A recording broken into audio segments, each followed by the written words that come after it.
में वृद्धि, यज्ञ बड़ा किया पुत्र का मेष्टि।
ये वस्त्र हमें दे दीजिए ऋषि कुमार, इस पर आपका अधिकार नहीं।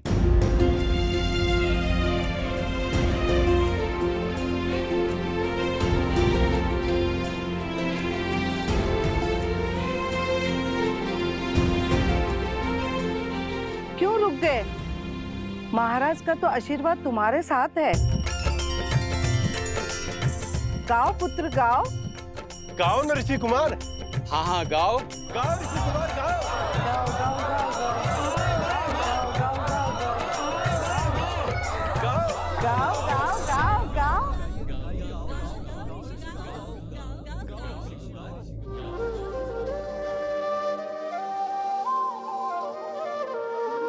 करने को रघु वंश में वृद्धि, यज्ञ बड़ा किया पुत्र का मेष्टि।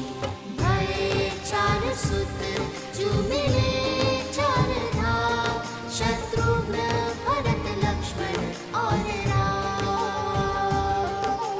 राम सिया राम सिया राम सिया राम, राम सिया की कथा गाएगा। राम सिया राम सिया राम सिया राम, राम सिया की कथा गाएगा।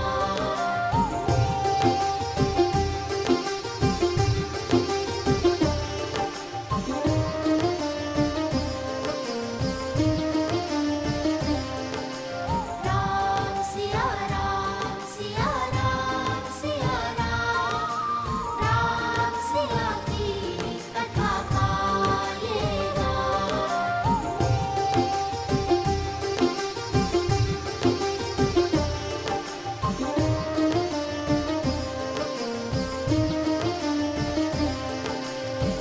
अग्रज राम के संग सब भये, शास्त्र शस्त्र गुरु वशिष्ठ सिखाए।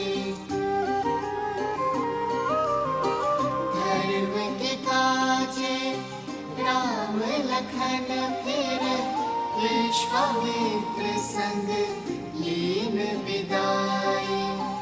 अस्त्र शस्त्र सब दिव्य सहेजे, ताड़ का सुबाहु लोक यम भेजे।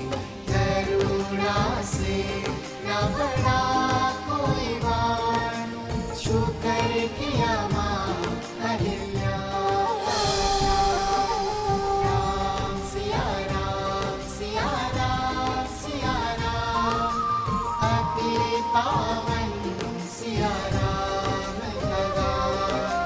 राम सिया राम सिया राम सिया राम, राम सिया राम सिया राम सिया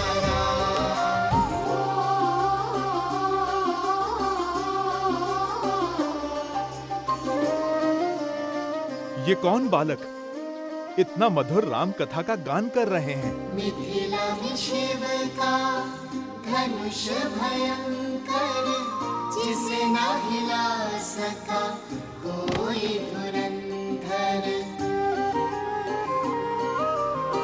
राम लखन गुरु मिथिला पहुँचे, लक्ष्य था देखन सिया का स्वयंवर, मिथिल सभा में थी विकट निराशा, कौन बने भरतार सिया का। ये गुरु आशीष उठे फिर राम, शीश झुका किया शिव को प्रणाम। राम सिया राम सिया राम सिया राम, राम सिया रामायण को प्रणाम। राम सिया राम सिया राम सिया राम, राम सिया राम सिया राम सिया राम।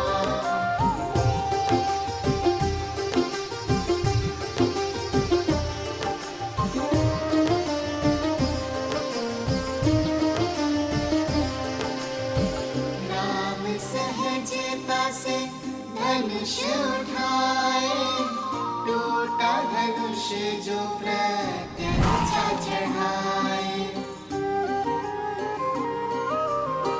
परशुराम ले परशु आए, सारंग साध्य के उनको मनाए।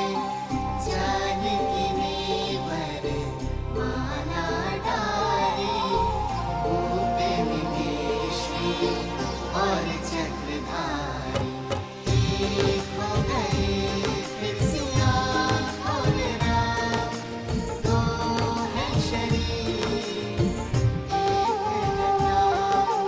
राम सिया राम सिया राम सिया राम, राम सिया का है ये गुणगान।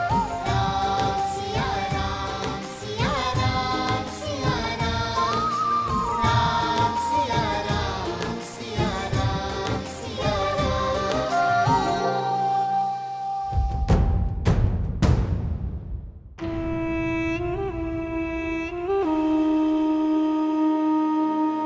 इस राम के हर कार्य से प्रजा उसकी भक्त बन जाती है।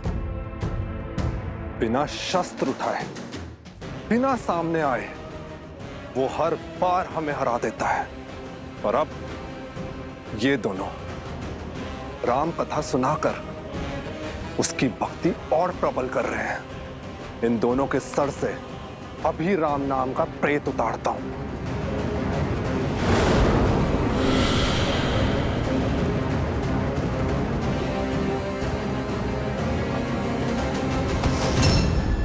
मूर्ख, बल के साथ साथ बुद्धि का भी प्रयोग किया करो। उनके साथ साक्षात हनुमान है। प्रतीक्षा करो, हर हार नए अवसर, नए खेल को जन्म देती है।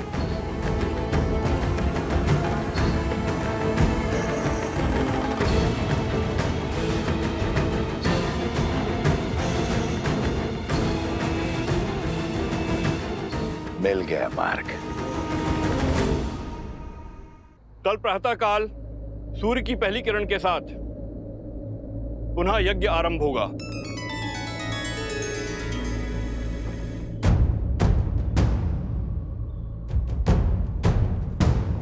हनुमान कहाँ गया? राम सिया राम सिया राम सिया राम, राम प्रभु सिया राम सिया राम।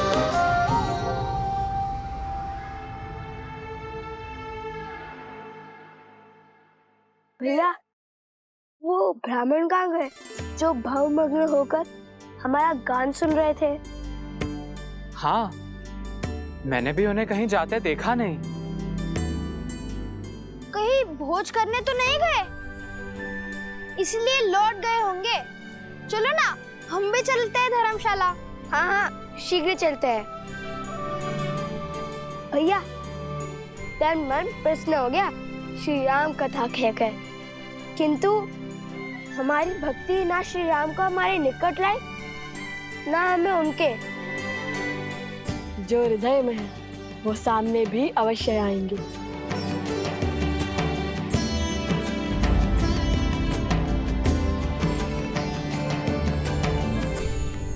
मिल गया मार्ग। तुमने कहा राम की प्रजा उसकी भक्त है, परंतु प्रजा शब्द का एक अर्थ संतान भी होता है, बानासुर। हो सकता है राम के जिस कार्य में प्रजा को धर्म दिखाई दे, उसी कार्य में उसकी संतानों को अधर्म दिखाई दे। हम सबको बता दें कि लव कुश रामपुत्र है।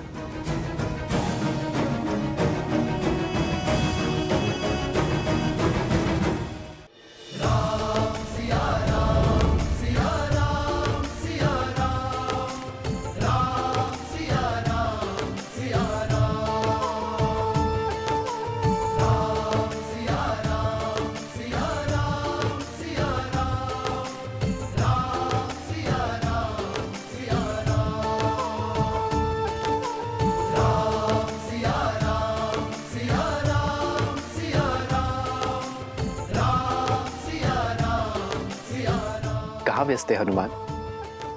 बहुत देर से दिखाई नहीं दिए। बहुत समय बाद तुम्हें इतना प्रसन्न देखा हनुमान, इस प्रकार घूमते गाते देखा।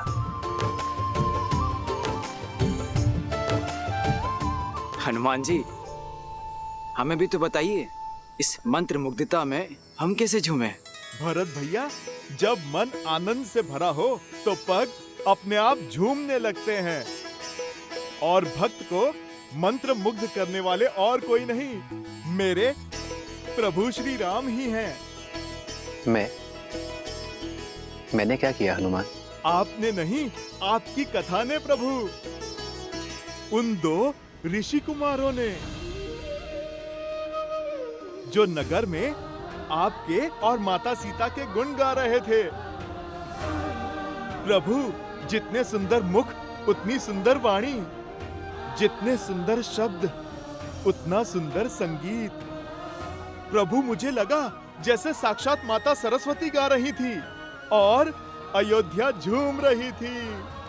जिस गान ने हनुमान जी को इतना भाव विभोर कर दिया, उसका श्रवण तो हमें भी करना चाहिए भैया। तुम्हारे मुख पर आनंद और संतुष्टि देखकर मुझे भी प्रसन्नता हुई है हनुमान। क्या मुझे नहीं सुनाओगे उनका गान? यदि सबकी इच्छा हो तो कल उन्हें राजमहल ले आओ, हम सब साथ मिलकर उन्हें सुनेंगे। अवश्य प्रभु, अवश्य।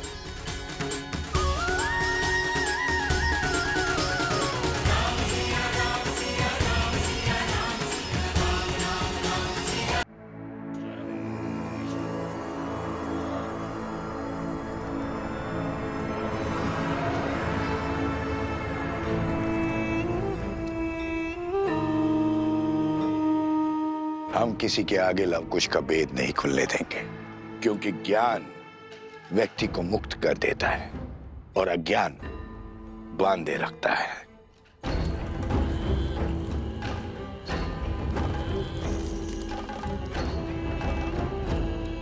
मेरी शक्ति का स्रोत यही अज्ञान है, बानासुर।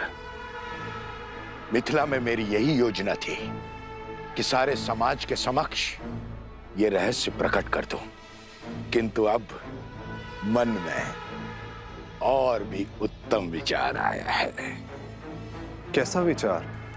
ऐसा विचार जिससे राम के धर्म के साथ साथ राम का अस्तित्व भी नष्ट हो जाएगा। उन बालकों के साथ मिथिला की एक स्त्री भी है, उसके माध्यम से मैं राम के पुत्रों को राम का विरोधी बना दूंगा। शीघ्र ये संसार पिता पुत्रों के बीच में युद्ध होते हुए देखेगा।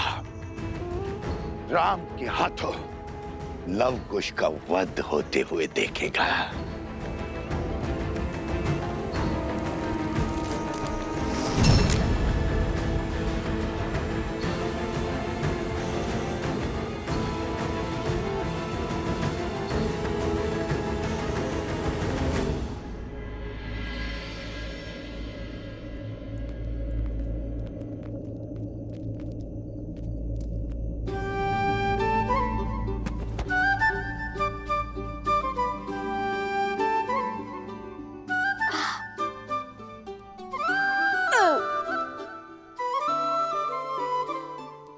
ऐसे क्यों देख रहे हो भैया? देख नहीं रहा हूँ, सोच रहा हूँ पेट है कि कुआं। एक पंगत में आधी नगरी का भोजन खा चुके हो तुम, और ये साथ में पोटली भी बांध कर लिया है तुम। आपके लिए भी तो बांधा है भैया। और वैसे भी पूरा दिन गायन किया है, पर कल भी करेंगे। और ऊपर से प्रभु श्री राम से भेंट भी नहीं हो पा रही है, और ज्ञान करने से मुंह के साथ पेट भी सूखता है।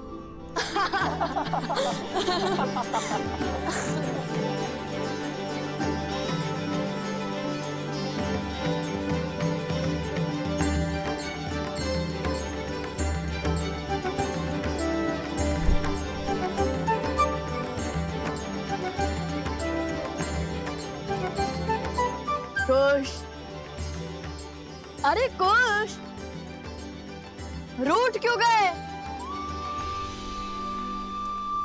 लाभ, अरे कुश। पुत्री,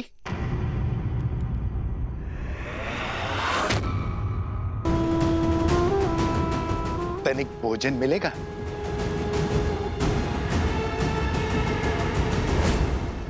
अरे कुश, हम तो केवल उपहास कर रहे थे।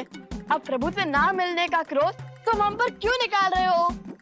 कुश, कुश, रुको ना, इतना खाने के बाद और चला नहीं जाता।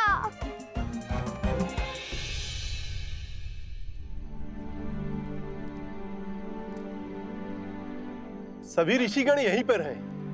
वो दोनों ऋषि कुमार भी यहीं कहीं होंगे। अरे वो रहे, देखो। मेरे पास तो केवल यही है, यज्ञ का भोजन।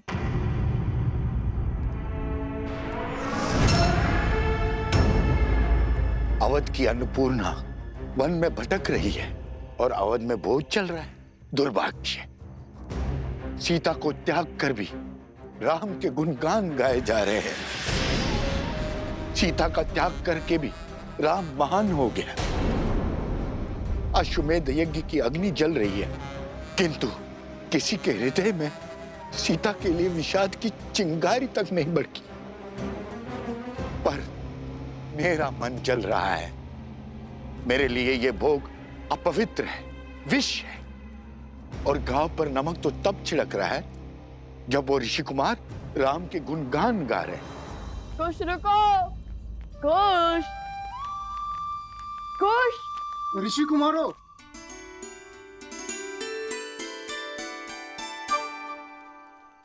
ये अकस्मात रुक क्यों गए? ऋषि कुमार, कुछ भेंट लाए हम आपके लिए, दही मक्खन और लड्डू।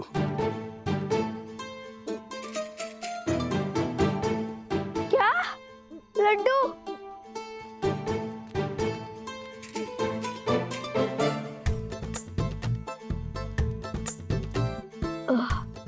रहने दीजिए, इसकी कोई आवश्यकता नहीं है। हमने पेट भर कर खाया है। धन्यवाद। कुश, माता ने कहा था कि जिस भेंट को सच्चे मन से दिया गया हो उसे मना नहीं करते। लाइए, इन्हें आप यहाँ रख दीजिए। नहीं नहीं, इसकी कोई आवश्यकता नहीं है।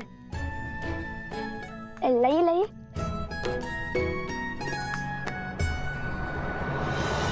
दुख तो मुझे भी बहुत होता है। तो रोकती क्यों नहीं हूं उन्हें? तुम तो मिथिला से हो, जानती हो राम ने सीता के साथ क्या अन्याय किया है। तुम्हारा कर्तव्य है उन ऋषि कुमारों को राजकुमारी सीता के साथ हुए अन्याय का भेद बताना। संसार को हानि दुष्टों का कोलाहल नहीं, सज्जनों का मौन पहुंचाता है। क्यों नहीं खोल देती अपने मन का भेद और सत्य का पिटारा उन ऋषि कुमारों के सामने? आप दोनों ने न केवल हमारे महाराजा और महारानी के जीवन की प्रशंसा का गुणगान गाया है, बल्कि हमें भी उनके जीवन के महत्व को भी समझाया है। आपकी राम कथा का गान सुनकर आभास हुआ। महारानी सीता के अब अपराधी हैं हम। उन पर संदेह कर बहुत बड़ा पाप किया हमने। धन्य है आप ऋषि कुमार। अपराध, संदेह, अन्याय अर्थात आप दोनों ने आज अपने गायन से अयोध्या के व्यक्ति व्यक्ति के भीतर पुनः श्री राम की मर्यादा धर्म का प्रसार किया। आप दोनों को धन्यवाद ऋषि कुमार।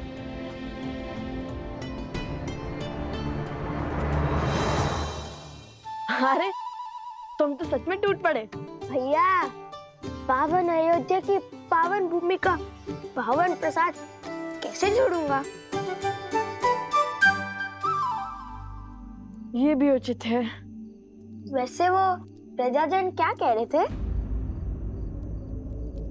मैं बताती हूँ।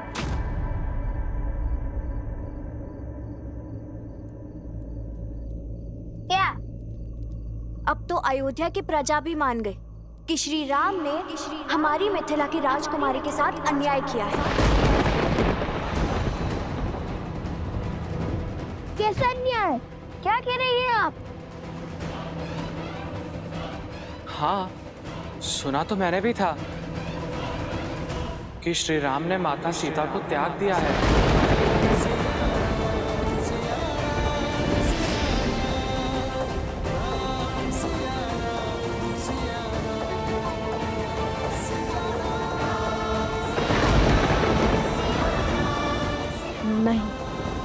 नहीं नहीं,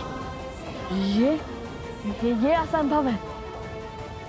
यदि ये अश्वमेध यज्ञ हो रहा है तो माता सीता भी उनके साथ होंगी, और यदि माता सीता उनके साथ नहीं है तो ये अश्वमेध यज्ञ कैसे हो रहा है? इन सब बातों का उत्तर कल जब श्री राम से भेंट होगी तब मिल जाएगा ना? नहीं नहीं, मैं कल की प्रतीक्षा नहीं करूंगा और इसे क्षण सिद्ध कर दूंगा कि हमारे आराध्य श्री राम ऐसा अन्याय नहीं कर सकते, और माता सीता भी उनके साथ अयोध्या में है।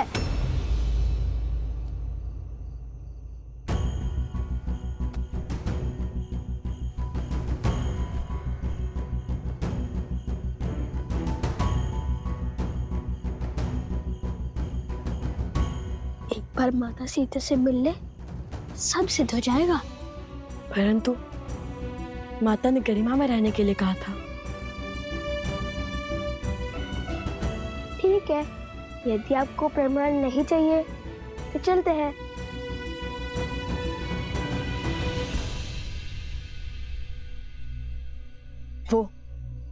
वो प्रभु श्री राम का महल लगता है। चलो।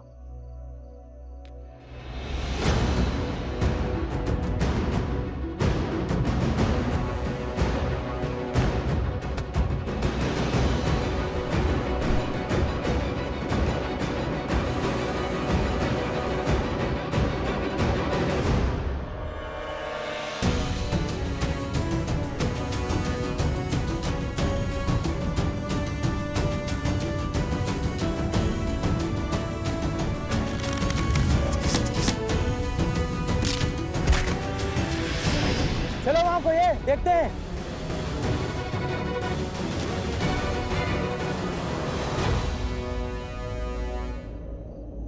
इतनी तीव्र वायु, लगता है चक्रवात आने वाला है। जय महावीर हनुमान, जय जय पवन पुत्र हनुमान, बजरंग बली हनुमान, जय जय महाबली हनुमान।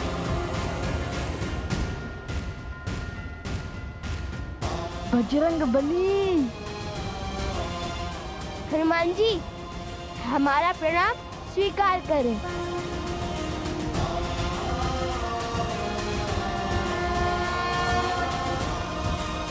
एक राम भक्त ने दूसरे राम भक्त को पकड़ लिया, ये भी हमें चोर समझने लगेंगे। जय हनुमान ज्ञान गुण सागर, जय कपीस तिहु लोक उजागर, रामदूत अतुलित बल धामा, अंजनी पुत्र पवन सुत नामा, राम दुआरे तुम रखवारे, होत न आज्ञा बिनु पैसारे, आपन तेज समारो आप, दीन लोक हाथ देखो हनुमान जी ने पकड़ लिया उन्हें, चलो।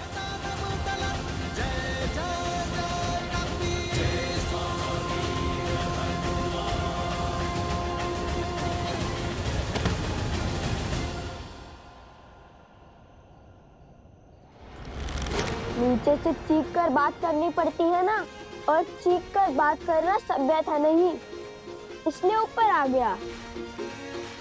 विराट रूप धरकर हमें भयभीत करना चाहते हैं। ये मत सोचिए कि आपका दास सफल हुआ, हमने तो पहले ही आपको आते हुए देख लिया था। मुझे भी अपने तनिक निकट ले लीजिए हनुमान जी।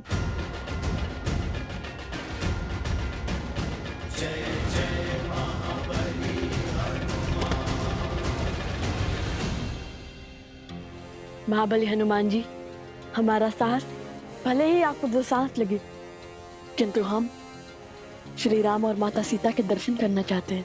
किंतु हमने ये दीवार युद्ध के विचार से नहीं लांघी है। जिनके मुख पर प्रभु श्री राम और माता सीता का नाम हो, उन्हें पराजय छू भी नहीं सकती। और मुझे पूरा विश्वास है, सिया राम का गुणगान करने वाले ऋषि कुमार उनसे युद्ध करने तो नहीं आए होंगे। फिर क्यों आकार बड़ा रखा है आपने? ताकि वे अयोध्या की सुरक्षा का दायित्व उठा सके, हर और दृष्टि रख सके। अच्छा, वैसे आप दोनों के गायन और स्वर का बहुत बड़ा प्रशंसक हूं मैं। सत्य कहूं तो अभी संध्या में आप दोनों बाल ऋषियों के दर्शन करने के लिए मैं बस आने ही वाला था, किंतु रात्रि के समय आप दोनों यहाँ क्यों आए? आप दोनों को संकट है या फिर शंका? भक्ति है हनुमान जी। माता सीता और श्री राम के दर्शन करने यहाँ आए हैं। मिथिला की कन्या जिसका विवाह हमने करवाया, वो कह रही थी कि महाराज राम ने अपनी पत्नी के साथ अन्याय किया है। बस इसलिए हम चले आए श्री राम और माता सीता से मिलकर ये सिद्ध करने, न्याय की मूर्ति श्री राम अन्याय कर ही नहीं सकते। तुम दोनों जिनकी पूजा करते हो, उनकी ही निद्रा में विघ्न करोगे? बात तो उचित है। मैं भोर होते ही आप दोनों को प्रभु श्री राम के दर्शन करने के लिए राजभवन ले चलूंगा। जैसा आप कहें हनुमान जी। आइए। आपको कष्ट करने की आवश्यकता नहीं है।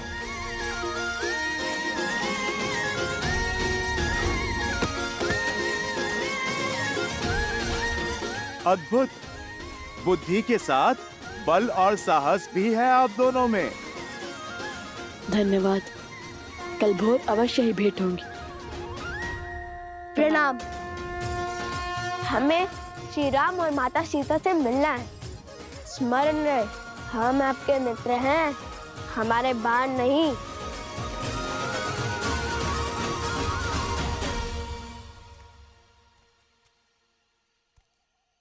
वन देवी। जी गुरु माँ। इसे पी लीजिए। ये क्या है गुरु माँ? काढ़ा। इसमें घुली जड़ी बूटी और औषधि आपके मन को शांत करेगी। आपकी चिंता को समझती हूँ, किंतु भय दुर्भाग्य लाता है। इसे पी के निश्चिंत सो जाइए।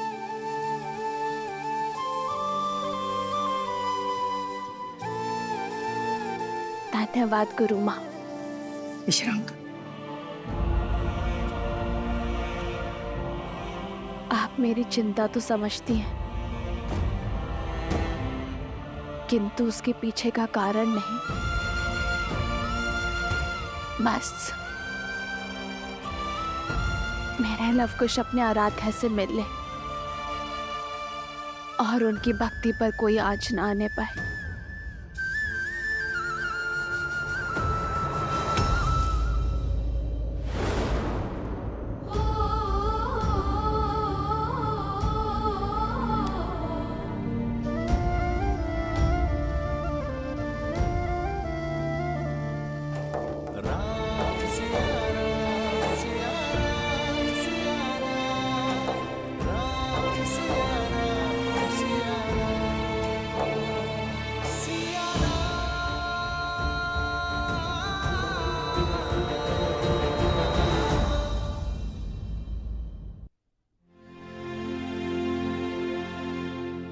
के मुख पर दिव्यता के दर्शन किए हैं मैंने, और उस दिव्यता ने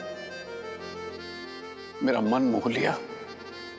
कोई साधारण ऋषि कुमार नहीं है, बल्कि साधु और शासक का अनूठा संगम है। उन दो ऋषि कुमारों ने जो नगर में आपके और माता सीता के गुण गा रहे थे, प्रभु मुझे लगा जैसे साक्षात माता सरस्वती गा रही थी और अयोध्या झूम रही थी। यदि सबकी इच्छा हो तो कल उन्हें राजमहल ले आओ, हम सब साथ मिलकर उन्हें सुनेंगे।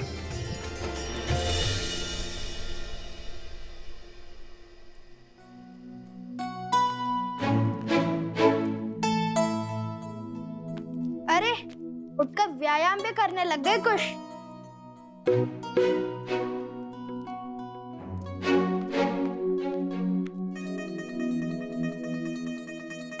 अरे पहले तो सुनील को लेकर बैठे रहते थे, अब इस वीणा को अधिक साफ करने से कहीं टूट ना जाए।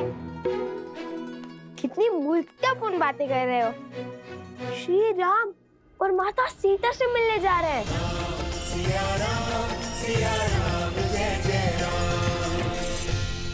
महाराज राम और माता सीता से मिलने जा रहे हैं। वीणा क्या, मुख भी ऐसे ही चमकाऊंगा, घिस घिस कर पतला हो जाएगा। हाँ, उचित तो कह रहे हो। कुश,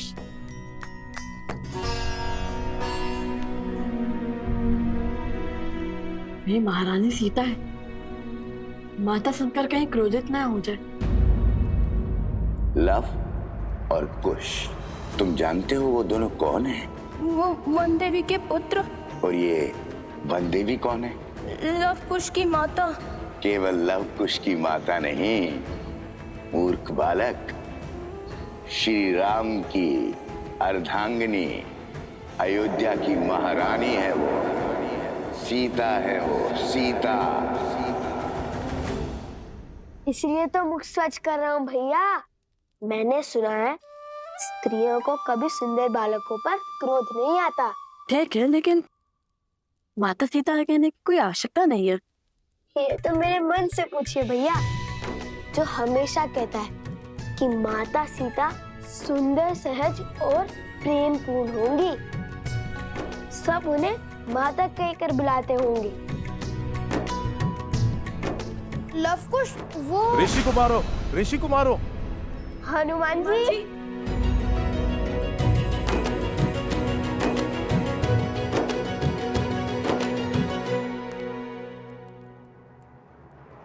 वन देवी ही सीता है।